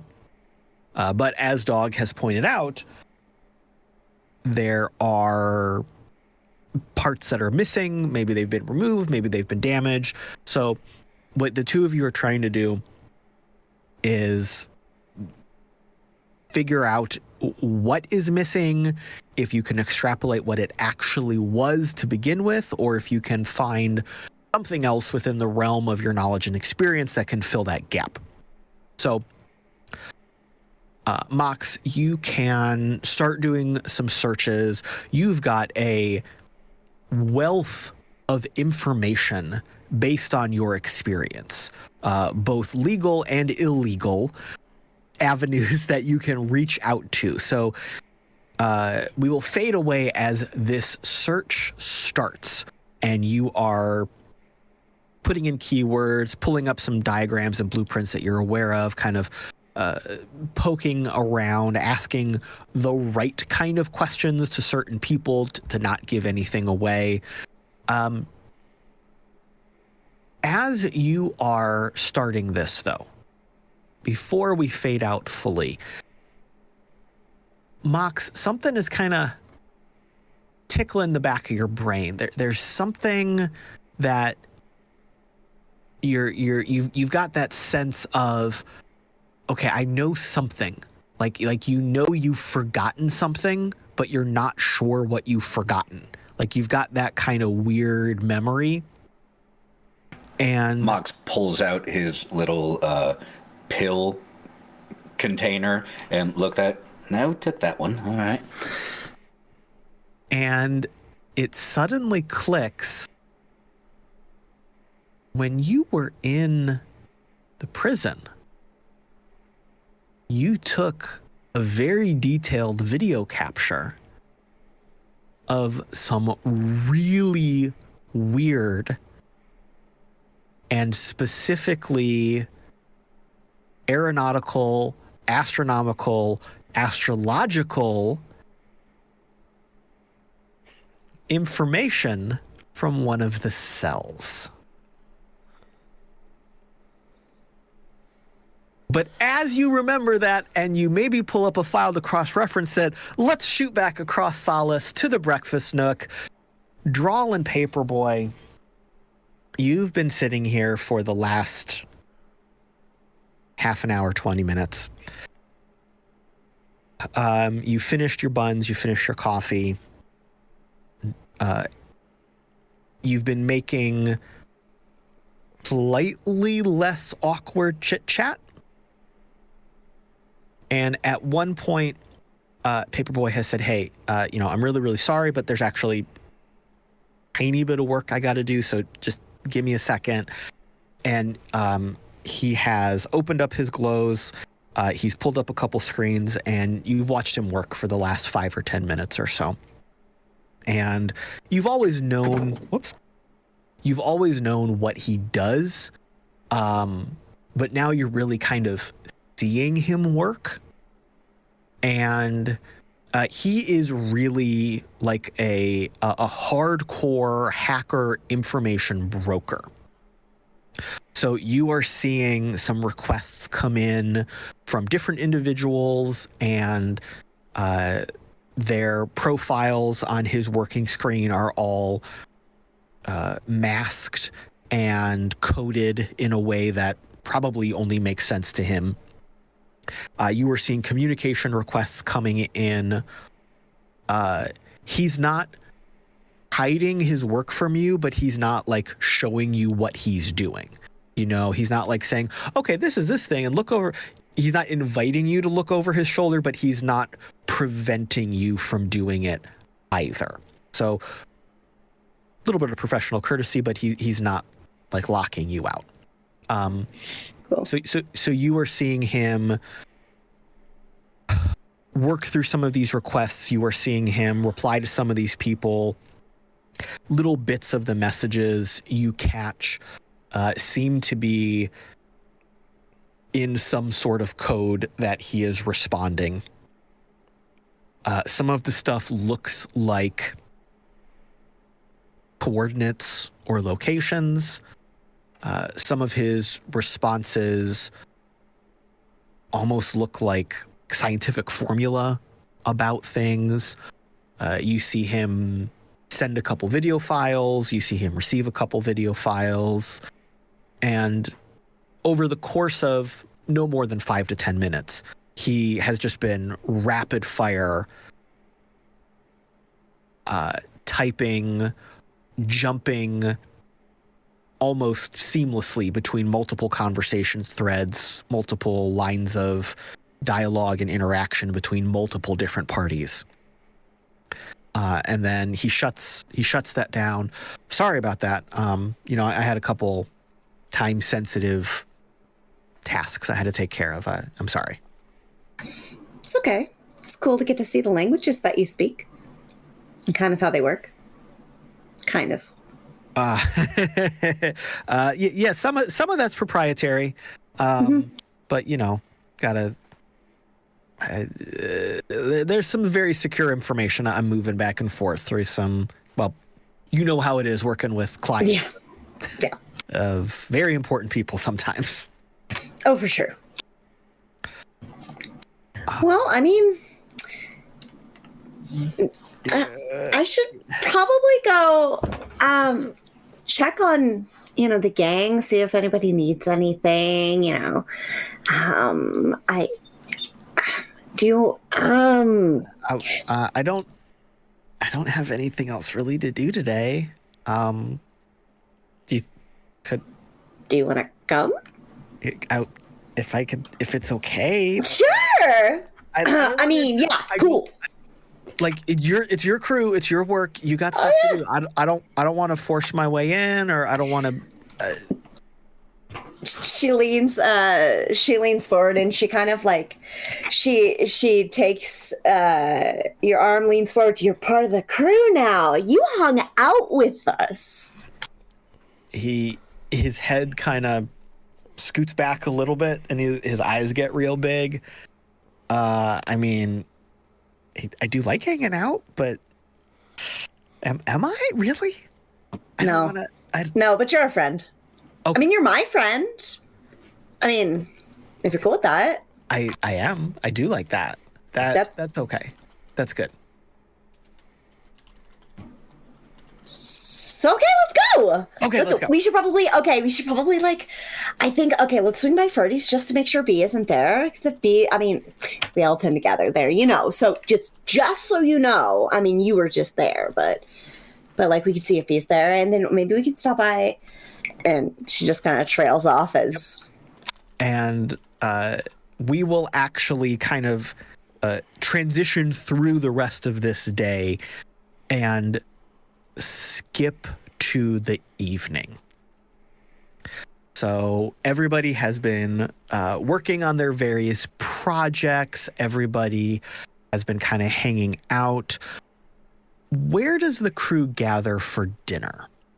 Do we go to the bar? Do we go to someone's home? Do we go to the Winnebago? Where do we go tonight? I feel like either Dog's or Galen's. Yeah, I know, Dog.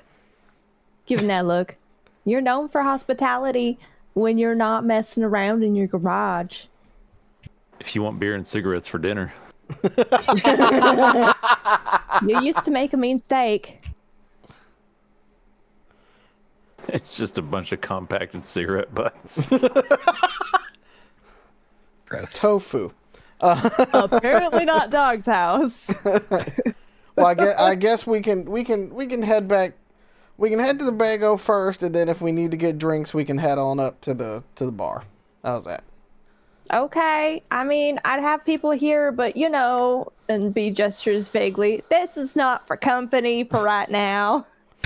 How many things have broken in this day of training with B and Galen?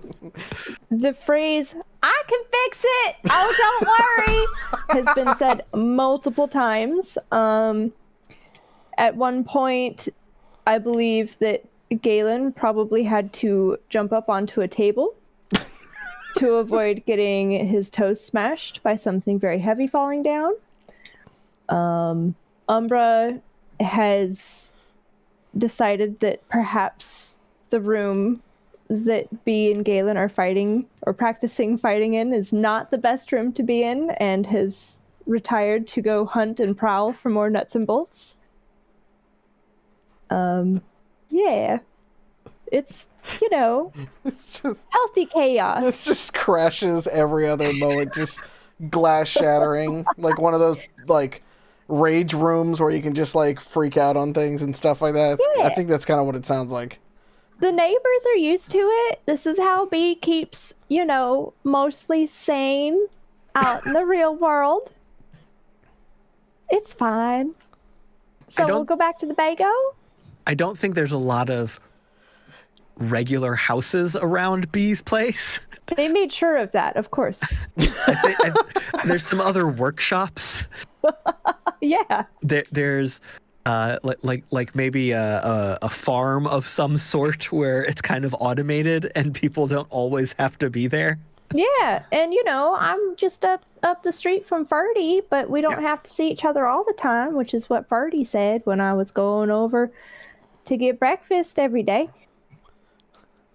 Oh. And then I discovered that I could just eat these fruits off the tree in the yard. It's fine. So No Pop-Tarts or are- anything? No toaster? No, but I do have this coffee grinder that's a literal engine turbine. If you want to see that work first before we go. You know what? I think I'm good for this one. Okay. We're good. I don't know if I need high-speed coffee grinding to that level.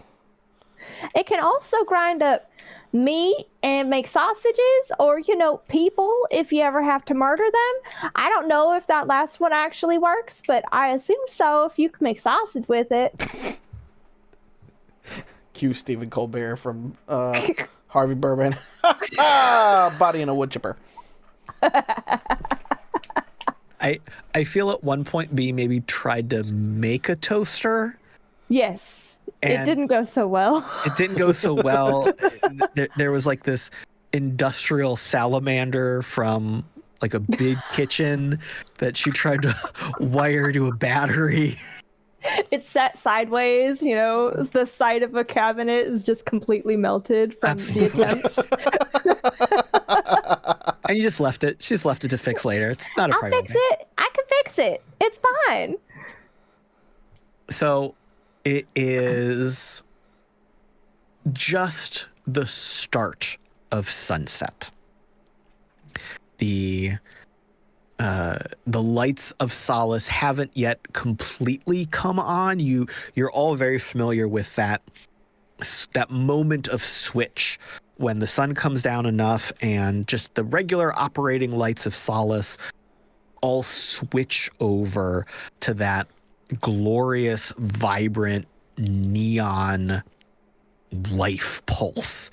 Everything lights up. Everyone's house has their own little bubble of glow. The street at the bottom of Solace almost looks like a river of light as people are moving their carts and wares. It's just this glorious evolution of Solace. It hasn't started yet. You anticipate it. It's just about to happen. You are sitting around the fire and the grill. What is everyone doing? What's everyone chit-chatting about? Bees practicing their forms.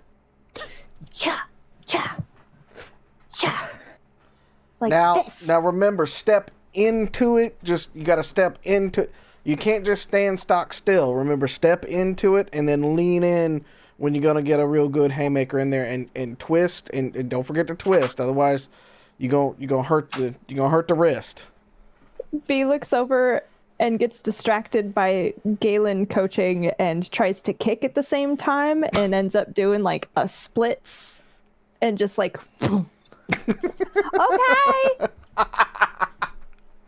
okay. Paper Boi is in one of the lawn chairs and he kind of looks over to Drall like, is this like a normal thing? Is this your vibe? And she she kind of purses up her lips and like looks at him, and then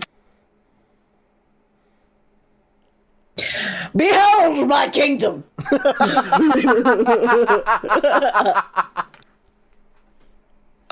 Galen, what you making for dinner? It's some sort of slightly maybe irradiated deer. We're not sure. We found it. Probably fine. Smells Probably good. fine. Yeah, it doesn't smell bad. It's not green or anything like that, so it'll work into steaks. It'll be meat. It will be meat, indeed. Smells good, Galen.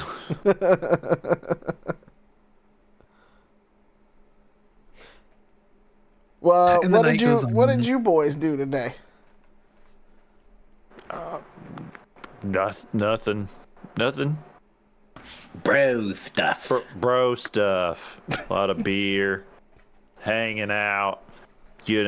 Bro stuff. Bro stuff, yeah. Bro yeah. stuff. Organized our nuts and bolts. I'm missing a bunch. You said that Yeah. fucking weird. Did he really? Bro Bro stuff. stuff. Okay. Like that's not weird to you, bro stuff. How would you say it? They're touching nuts and bolts. Oh shit! Yeah. It's not what we. Well, I mean that happened, but that is not what we meant. Yeah, that's fine. I came out here for the show of the karate in the desert. Why is our sex life currently a topic of conversation for this? Exactly. It's Wildly private inappropriate. matter. That means they have sex. It's private. He even bought a curtain for my ding-a-ling. I hide it behind this kimono now, okay? What? You didn't want to see it, now y'all want to hear about it. Wishy-washy. Pick it. Yes or no? I'm tired of going back and forth. Were you, though? Not from what I'm talking about now. Come on.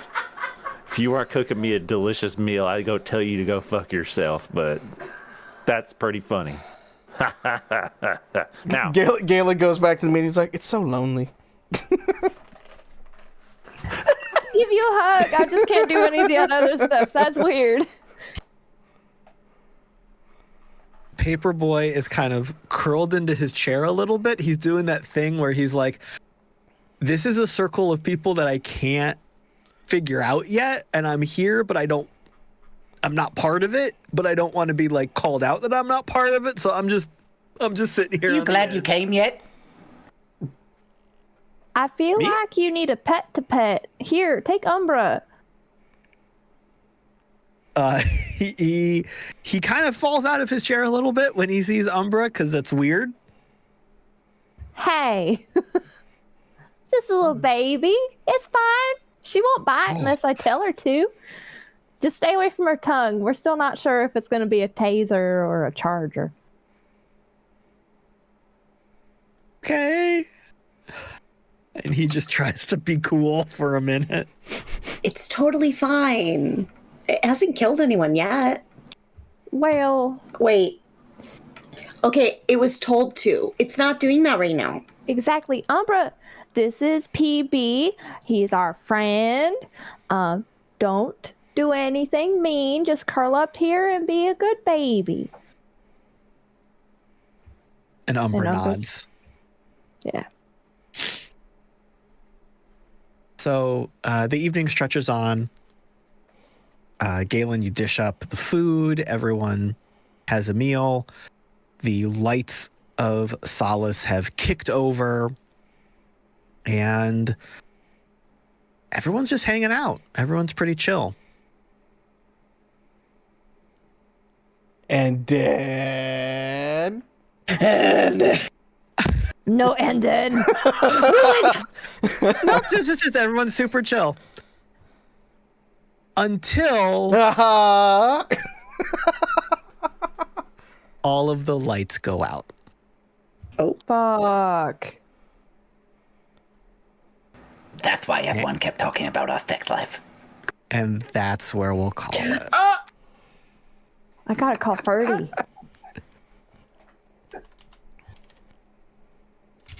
That is where we will end episode 18. Thank you all for watching along. Wow. How dare again? I feel a little edged. Yeah, this is the second week, at least, in a row. At least. I need sweet release. Release us from this hell, damn it. And we will see what happens in 2 weeks. Thank you all for joining along and putting up with our shenanigans. Thank you, future audience on the YouTubes and the podcasts.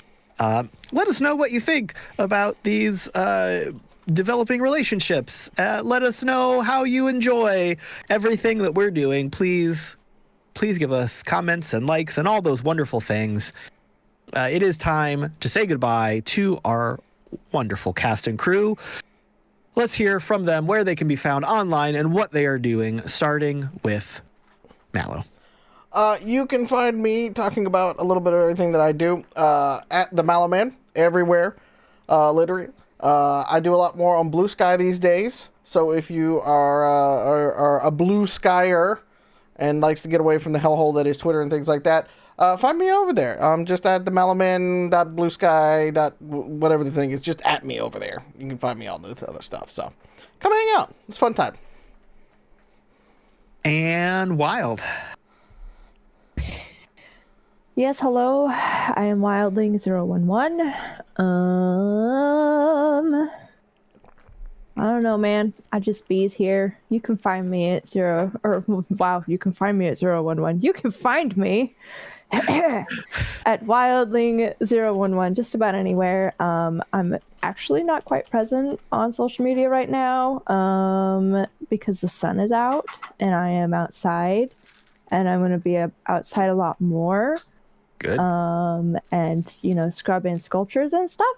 So if you see me and you happen to be around in the neighborhood, don't spook me off the ladder, but you can come and say hi and see what we're doing. We might have a flamethrower you can marvel at. So, just keep that in mind.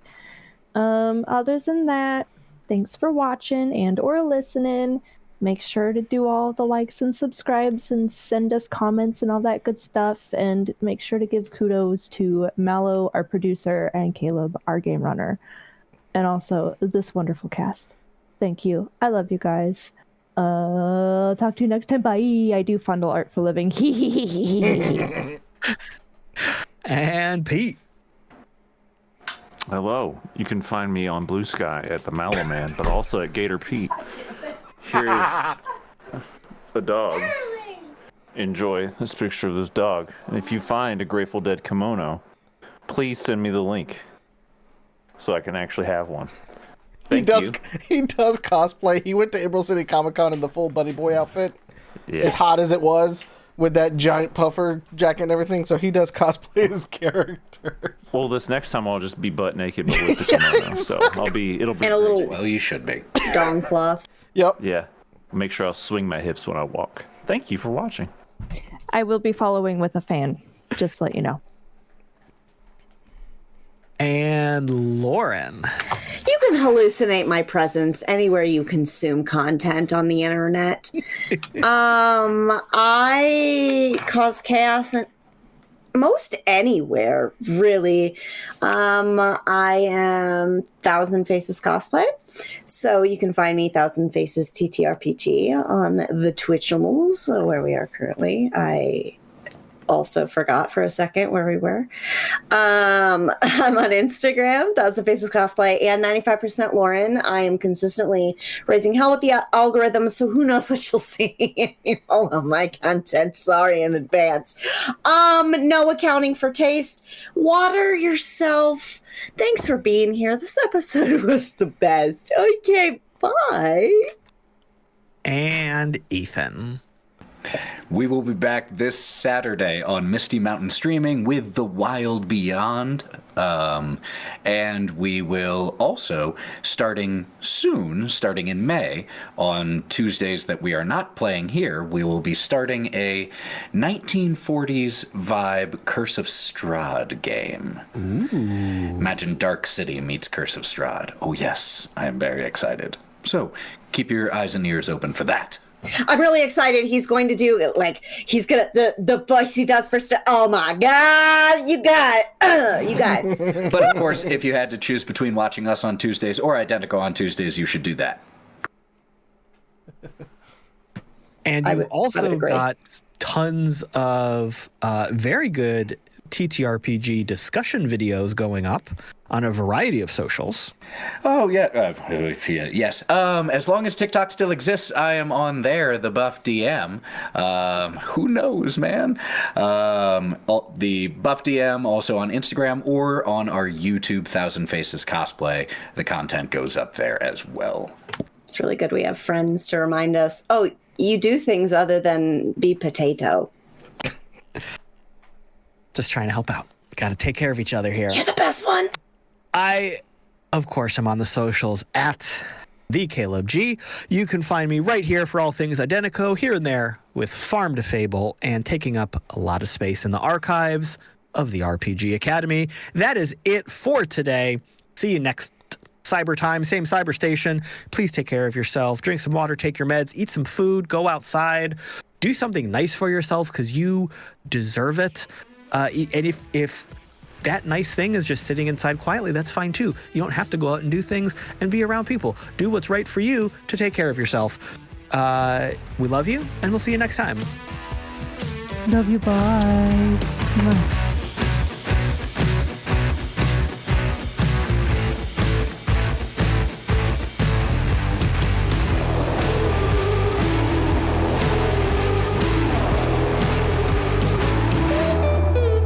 Neon Trails is Ethan as Mox, Lauren as Drall, Pete as Dog, Wild as Bee, me, Mallo, as Galen, and the Caleb G is our game runner. You can learn more about the game we play on this podcast by going to www.playidentico.com. You can join us live for these sessions every Tuesday at 6 p.m. Pacific over on twitch.tv/Identico. And you can watch along with past episodes and see additional content like how to play videos over on our YouTube channel, youtube.com/Identico.